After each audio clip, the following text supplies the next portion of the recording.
Hey guys, Dr. Derry here, owner of Vision Health Services here in Jacksonville, Florida, and I wanted to talk today about COVID and low back pain.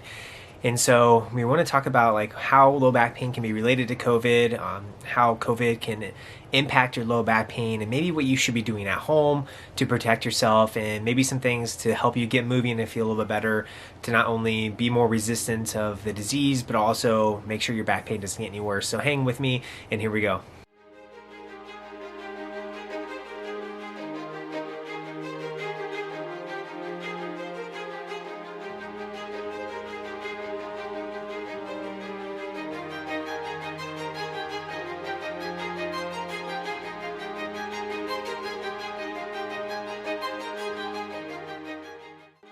So is low back pain common with COVID? And so I would say that there's nothing saying that if you have COVID, you're going to have low back pain, and then the other way around. But we do know that when you have the aches and chills related to a illness like the flu or COVID, then you can have some of that achiness in your lower back.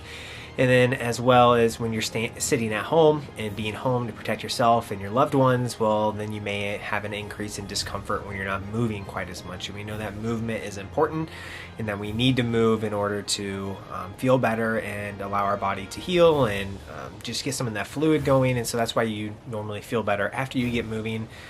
And so is low back pain caused by COVID? Not all the time. And there's no relationship the other way around either. So what should you be doing if you are quarantined? So let's say you're at home, you're protecting yourself and others, and there's some things that you should be doing. And so your back, your body doesn't care if you have COVID or not, right? You've had this back pain, or maybe you don't want to have back pain, and there's certain things that you should be doing at home to help prevent it or get it better.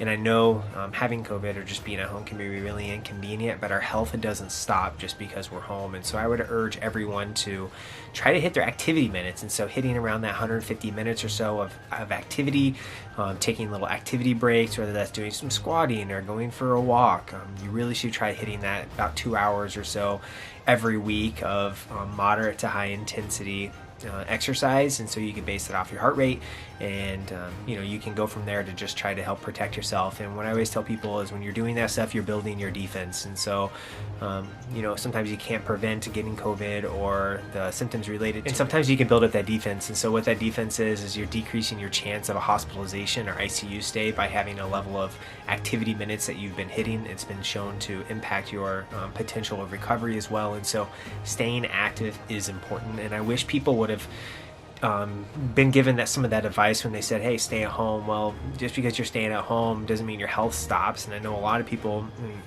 and we're all guilty of this, if we're eating a little bit more and snacking a little bit more, and our bodies can go through some changes. And so make sure that you're matching that activity so you can keep improving your health and build up that defense. So a few ways you can keep your back strong while you're at home is that you can take a look at some of the exercises I have on YouTube. They can help you, give you some ideas where to start, including some strengthening, mobility, some stretching, just ways to make yourself feel better so you don't feel as stiff and achy from sitting around so much. Taking it to the next level, you can be a part of my course. And so the low back pain course will take you from not really knowing how to strengthen your low back or what to do, and kind of giving you the layout of what to do from beginner to advanced, and some mobility exercises to make yourself feel better, but then also a layout in which you can hit those activity minutes, but also be strong and regain some strength and improve your overall resiliency in your lower back. So if you feel like that's interesting you, check out the description. You can see the low back pain course from there. It's really, really awesome. It's self-paced. There's hours of content on there, as well as multiple handouts related to back pain and exercise and what you could be feeling, what it should feel like, how to do it, etc. So until next time, guys, just keep taking care of yourself. Try to get those activity minutes and keep improving your health. If you do have some of that achiness in your low back, check out the course, to check out some of the free resources I have on my website as well on my blog.